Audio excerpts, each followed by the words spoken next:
Siempre he creído que la vida me debía algo mejor. Yo, una mujer de buena familia, viuda de un marino ilustre, condenada a vivir rodeada de chusma, de ropa tendida al sol y de los gritos insoportables de niños maleducados. Esa tarde, la paciencia se me había agotado por completo.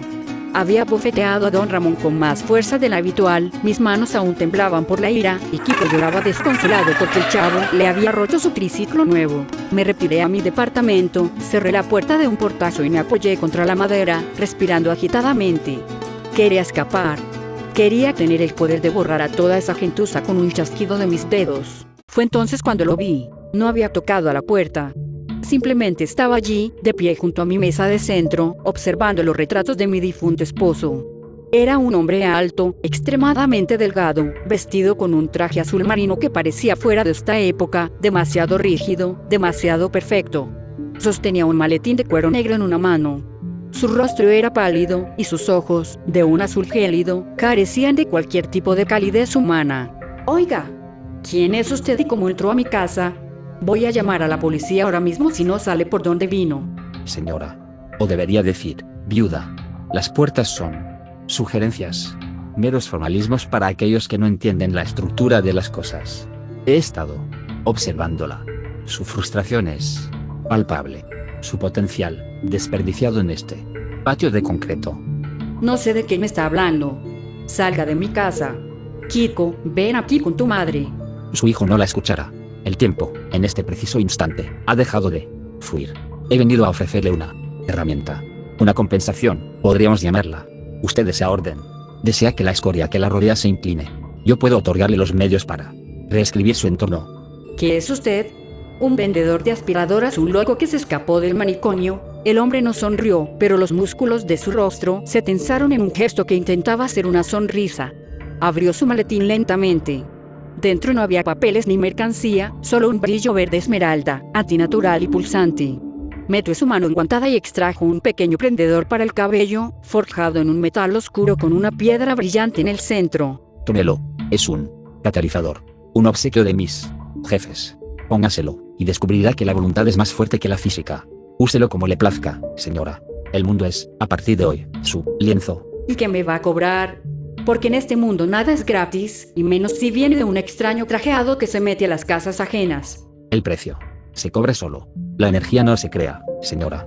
Se intercambia. Pero no se preocupe por eso. Ahora, disfrute de su superioridad. El hombre dejó al prendedor sobre la mesa. Parpadeé, y cuando volví a abrir los ojos, el extraño había desaparecido sin dejar rastro. Afuera, el llanto de Kiko se reanudó abruptamente, como si alguien hubiera quitado la pausa de una película. Me acerqué a la mesa, hipnotizada por la joya. Mis dedos rozaron el metal frío. Al sujetarlo, sentí una descarga eléctrica, un zumbido que subió por mi brazo y se instaló en el centro de mi cerebro. Me coloqué el prendedor en el cabello frente al espejo del pasillo. No noté ningún cambio inmediato, más allá de que la piedra verde parecía palpitar al unísono con los latidos de mi corazón. Salí al patio, decidida a reprender a don Ramón nuevamente por haber dejado basura cerca de mi puerta. «Tesoro, ven con mami, no te juntes con la chusma. ¿Y usted, don Ramón, cuándo va a aprender a limpiar su chiquero?» Ay, doña Florinda, por favor. Si yo ni siquiera estaba cerca de su puerta, yo estaba aquí arreglando mi guitarra. Además, el chavo fue el que tiró los papeles. Fue sin querer queriendo. Es que yo estaba jugando con la escoba y pensé que era un avión de combate, y ¡zas, zas! Que los papeles volaban como paracaidistas. Sentí que la sangre me hervía. La misma excusa, la misma estupidez de siempre. Levanté la mano, lista para darle a don Ramón su merecida bofetada, pero me detuve a medio camino. Sentí un cosquilleo en el prendedor de mi cabello. Mi mente visualizó el golpe, pero mi mano no se movió. En lugar de eso, una fuerza invisible barrió el patio. Ay, caray. Mi mejilla. Mami, mami, mami. ¿Tú hiciste eso? Le pegaste a don Ramón sin tocarlo. Como los magos de la tele. Yo no hice nada, tesoro. Seguro se resbaló por no fijarse por dónde camina la chusma. Pero yo sabía la verdad. Miré mis manos. Un ligero vapor verde se disipaba de las yemas de mis dedos. El hombre del traje no había mentido. Tenía el poder. Mi respiración se agitó de pura emoción. Me giré hacia el triciclo roto de Kiko, cuyas ruedas estaban dobladas y el manubrio torcido. Me enfoqué en él. Deseé con todas mis fuerzas que volviera a estar nuevo. Un chasquido metálico resonó en el patio. Las piezas de metal del triciclo comenzaron a enderezarse por sí solas, la pintura raspada volvió a su color rojo brillante, y en menos de 3 segundos, el juguete lucía exactamente como cuando lo saqué de la tienda. Sentí una punzada aguda en la cabeza, como un pinchazo de aguja detrás de mi ojo derecho. Me llevé la mano a la sien, mareada por un segundo. El dolor desapareció tan rápido como llegó. Era un pequeño precio a pagar por algo tan magnífico. Por fin, la justicia y el orden estaban en mis manos. Podía doblegar este lugar a mi voluntad. Durante las siguientes semanas, mi vida cambió drásticamente. Al principio, fui cautelosa. Usaba el poder en la privacidad de mi hogar. Movía los platos sucios del fregadero hacia el escurridor con solo mirarlos. Hacía que la plancha se deslizara sobre la ropa de Kiko mientras yo me pintaba las uñas. La sensación era embriagadora, pero pronto, las 4 paredes de mi departamento me quedaron pequeñas. Comencé a usar mis dones para alterar el ecosistema de la vecindad. Cuando el señor Barriga venía a cobrar la renta, yo manipulaba sutilmente su mente para que olvidara por qué estaba tocando mi puerta, ahorrándome la humillación de darle excusas. Doña Florinda, buenos días. Venía ¿A qué venía? Ah, sí, a saludar a Kiko. ¿Cómo está el niño? Muy bien, señor Barriga, estudiando mucho. Ya sabe que mi tesoro es un genio. Pase buena tarde. También utilicé el poder para el bien común. Una mañana, las tuberías de la vecindad estallaron. En lugar de esperar al fontanero inútil que siempre cobraba de más, me paré en medio del patio, levanté las manos y el agua sucia regresó a las tuberías, soldando los caños de plomo con pura energía psíquica. Los vecinos me miraron como si fuera una santa, pero el poder corrompe, y mi desprecio por mis vecinos era demasiado grande. Empecé a ser cruel. Cuando la chilindrina se burlaba de Kiko, yo hacía que sus zapatos se pegaran al suelo de cemento, haciéndola tropezar y caer de bruces. Guara. Papá, el piso me agarró de los pies. No seas chillona, mijita. ¿Cómo te va a agarrar el piso? Seguro pisaste chicle. Yo los miraba desde mi ventana, sonriendo mientras sorbía mi taza de café. Si el chavo ensuciaba mi patio, hacía que su barril levitara medio metro y cayera de golpe mientras él dormía dentro, dándole sustos de muerte. Mi momento cumbre fue con el profesor Girafales. Él siempre había sido un caballero, pero a veces su timidez me desesperaba. Una tarde que vino a tomar una tacita de café, decidí acelerar las cosas. Doña Florinda, su café es, como siempre, un manjar de los dioses. Usted es la mujer más. Me enfoqué en él. Apreté la gema de mi prendedor. Obligué a sus cuerdas vocales y a su cerebro a soltar las inhibiciones. Más perfecta que he conocido. Quiero casarme con usted, Florinda. Quiero sacarla de esta vecindad y llevarla a vivir a un palacio. Sus ojos, sin embargo, estaban desorbitados, llenos de terror, como si estuviera atrapado dentro de su propio cuerpo. Me di cuenta de lo que había hecho. Lo estaba forzando. Rompí el contacto rápidamente. El profesor parpadeó, confundido, sudando frío. No, discúlpeme, doña Florinda. Me sentí un poco mareado. Dije cosas extrañas. Debo irme. Se levantó abruptamente y salió corriendo, olvidando su ramo de flores. Esa noche, la punzada en mi cabeza no fue un pinchazo. Fue un martillazo. Caí de rodillas en la sala, agarrándome el cráneo. Cuando me miré las manos, estaban pálidas, casi translúcidas, y las venas resaltaban en un tono gris oscuro. A la mañana siguiente, me sentía como si me hubieran apaleado. Me costó levantarme de la cama. Al caminar hacia el baño, sentí una opresión terrible en el pecho. Me apoyé en el lavabo y tosí. No fue una tos normal. Fue un espasmo violento que me rasgó la garganta. Escupí en el lavabo de porcelana blanca. Lo que salió de mi boca no era flema ni sangre normal. Era una sustancia negra, viscosa, parecida al alquitrán. Dios mío, ¿qué me está pasando? Me lavé la cara rápidamente, aterrorizada. Miré mi reflejo. Había envejecido. Tenía un mechón de cabello completamente blanco en la sien izquierda, justo donde siempre llevaba el prendedor del hombre del maletín. Las ojeras hundían mis ojos, y mi piel, usualmente cuidada, se veía ceniza. Mami. Tengo hambre. ¿Ya está el desayuno? Me puse polvo en la cara a toda prisa, ocultando la palidez, y salí al comedor. Ya voy, tesoro. Mami te va a preparar unos huevos con jamón. Quise caminar hacia la cocina, pero mis piernas no respondían bien. El cansancio era absoluto. Podría haber cocinado normalmente, pero la costumbre del poder ya estaba arraigada en mí. Toqué el prendedor. Hice levitar la sartén, encendí la estufa con la mente y los huevos flotaron hacia el fuego. En un abrir y cerrar de ojos, el desayuno perfecto estaba en la mesa. Sin embargo, en cuanto el plato tocó el mantel, sentí que me robaban el aire de los pulmones. Me desplomé en una silla, jadeando.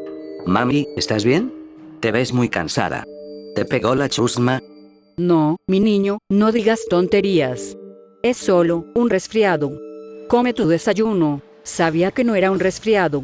El poder me estaba cobrando la factura. La energía no se crea, se intercambia, me había dicho aquel ser sobrenatural. Estaba intercambiando la materia de la vecindad por la energía de mis propias células. Cada vez que arreglaba un juguete, cada vez que movía a don Ramón por el aire, estaba gastando días, semanas de mi propia vida. Debería haberme quitado el prendedor en ese mismo instante y arrojarlo a la basura. Pero no pude. Afuera, el chavo estaba haciendo ruido pateando una lata, ensuciando la paz de mi hogar. El enojo superó al miedo.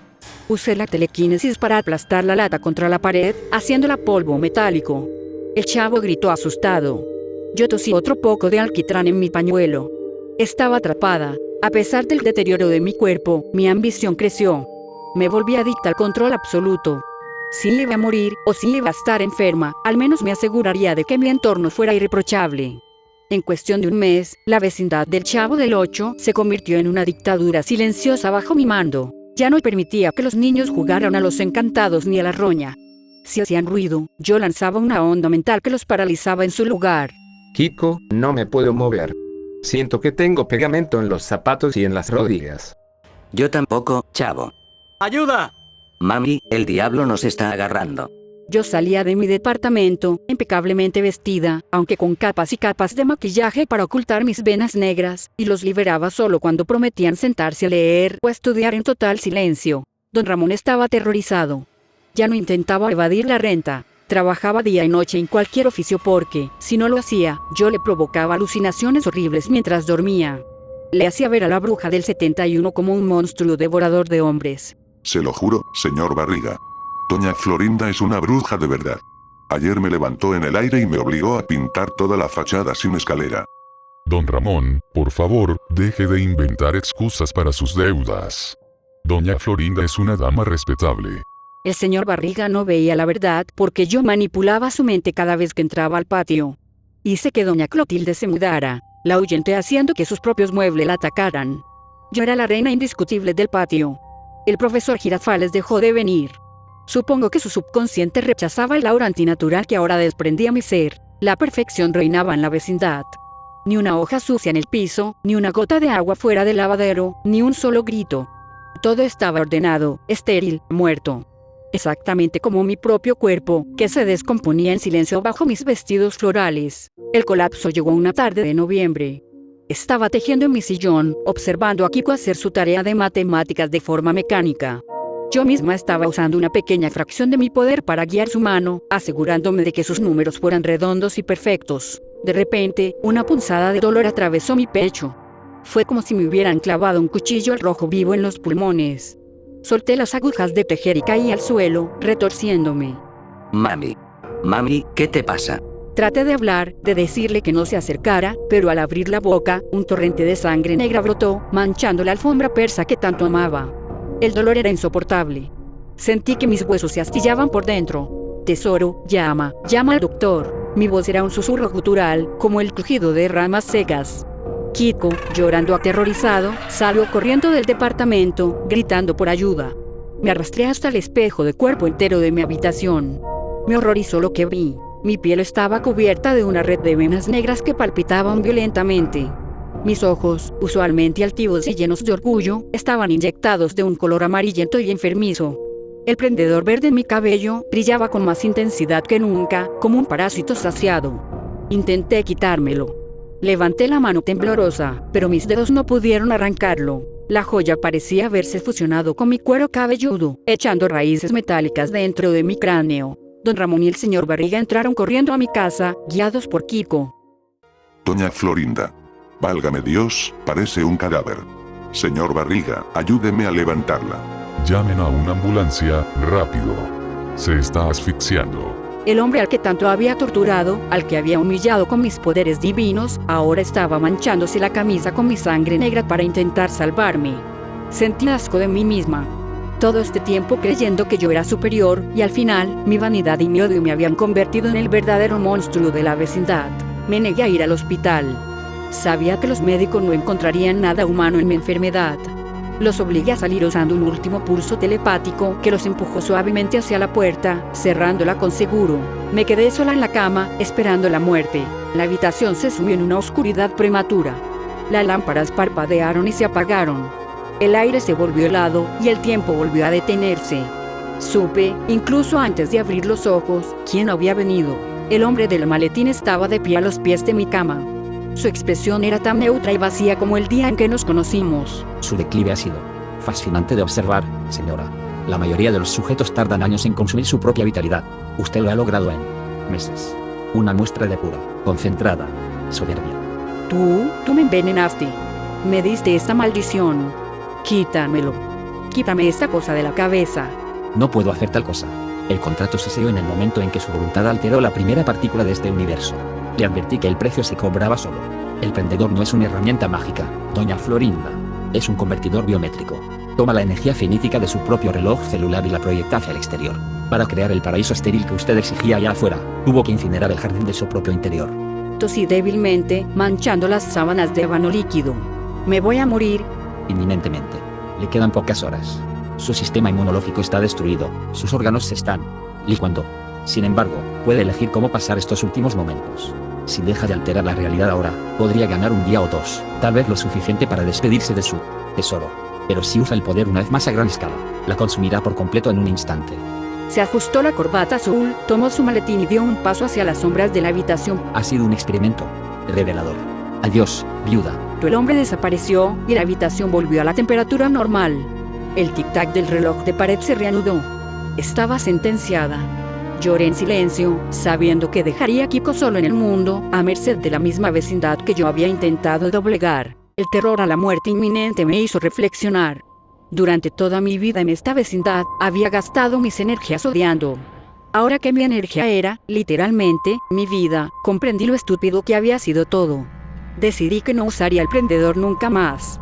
Quería vivir un día más para abrazar a Kiko, para pedirle perdón por haber sido tan fría y estricta en estos últimos meses. Pero el universo, o quizás el poder mismo, tiene un sentido del humor retorcido. Al dejar de usar el prendedor, mi control sobre la vecindad se rompió bruscamente. Todo volvió a la normalidad, pero con la fuerza de un resorte reprimido que de repente se suelta. El caos estalló en el patio.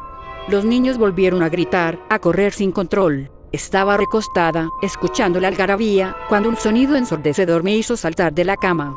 Parecía un trueno, pero venía del interior del patio. Me asomé a la ventana, apoyándome en el alféizar porque mis piernas apenas me sostenían. Don Ramón había estado reparando el viejo tanque de agua que estaba en la cornisa del techo, un tanque oxidado de hierro pesado. Con el caos repentino, el Chavo y Kiko estaban jugando a la pelota, corriendo descontrolados. Ahí te va, Kiko. Atrápala. La pelota de goma dura voló hacia arriba y golpeó con fuerza uno de los soportes podridos de madera que sostenían el tanque en el borde del techo. El poste crujió, cediendo ante la presión. Muchachos, quítense de ahí. El tanque se va a caer. ¡Cuidado! Kiko estaba parado exactamente debajo de la trayectoria del tanque, paralizado por el miedo, mirando hacia arriba. El inmenso cilindro de metal y agua sucia comenzó a inclinarse, rompiendo los cables de amarre. Mami. Si ese tanque caía sobre mi hijo, lo aplastaría al instante. El pánico se apoderó de mí. Podía gritarle que corriera, pero sabía que sus piernas no reaccionarían a tiempo. Podía pedirle a don Ramón que lo empujara, pero estaba demasiado lejos. Solo había una forma de salvarlo. Sabía lo que significaba. El hombre del maletín fue claro. Un uso de poder a gran escala me consumiría en el acto. Miré a Kiko, su trajecito de marinero, sus mejillas infladas. Él era mi verdadero tesoro. No me importaba la chusma, no me importaba la superioridad. Solo me importaba él. Abrí la ventana de par en par. La brisa fresca de la Ciudad de México golpeó mi rostro demacrado. El tanque de agua se desprendió del techo, cayendo en picada hacia mi hijo. Don Ramón gritaba.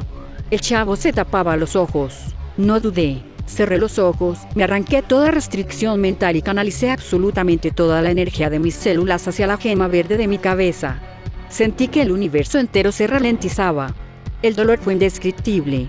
Era como si millones de hormigas de fuego me estuvieran devorando por dentro, quemando mi carne, evaporando mi sangre. No tocarás a mi hijo. Extendí ambas manos hacia el patio. Un pulso de energía verde, brillante y deslumbrante, salió de mi cuerpo. La fuerza telequinética chocó contra el tanque de agua en el aire, a escasos centímetros de la cabeza de Kiko. El sonido del impacto resonó como una bomba. El inmenso tanque de hierro no solo se detuvo en el aire. La presión de mi poder era tan inmensa, alimentada por el sacrificio absoluto de mi vida, que el metal comenzó a comprimirse, aplastándose sobre sí mismo hasta convertirse en una esfera compacta del tamaño de una pelota de fútbol. El agua que contenía fue evaporada instantáneamente por el calor psíquico. Lancé la bola de chatarra hacia el pasillo vacío, lejos de cualquier persona, donde cayó inofensivamente con un golpe sordo. Virgen Santa. ¿Qué fue eso? ¡Zas! El tanque se hizo chiquito. Kiko estaba a salvo. Llorando, pero a salvo. Yo, en cambio, caí hacia atrás. El prendedor en mi cabeza brilló con un destello cegador y luego se agrietó, desprendiéndose de mi cabello y cayendo al suelo, convertido en plomo gris e inerte. Miré mis manos. Estaban desapareciendo. No me estaba muriendo de forma normal. Mi cuerpo físico se estaba deshaciendo en finas partículas de luz y ceniza, como papel quemándose en el aire. El costo de alterar la materia pesada había consumido toda mi materia biológica. Me arrastré hasta la puerta de mi departamento. No sentía dolor físico, solo una ligereza aterradora, como si me estuviera convirtiendo en viento. Abrí la puerta. Los vecinos ya se estaban reuniendo alrededor del cráter que la chatarra había dejado en el pasillo, pero Kiko miró hacia mi puerta. Vio a su madre, pero yo ya era casi translúcida, un espectro deshaciéndose en la brisa. Mami, ¿qué te está pasando? Estás desapareciendo. Corrió hacia mí, con los bracitos extendidos. Quise abrazarlo, quise estrecharlo contra mi pecho la última vez, pero cuando sus manos intentaron aferrarse a mi vestido, solo atraparon polvo y aire. Él cayó de rodillas frente a mí, mirando aterrado como mi cuerpo se desintegraba desde los pies hacia arriba. Escúchame, mi amor, escúchame bien. Mi voz ya no era mía, sonaba como un eco lejano arrastrado por el viento. No, mami. No te vayas. Yo me porto bien, te lo juro. Fui muy tonta, Federico. Creí que ser mejor que los demás nos haría felices. Pero la soberbia solo trae soledad y muerte.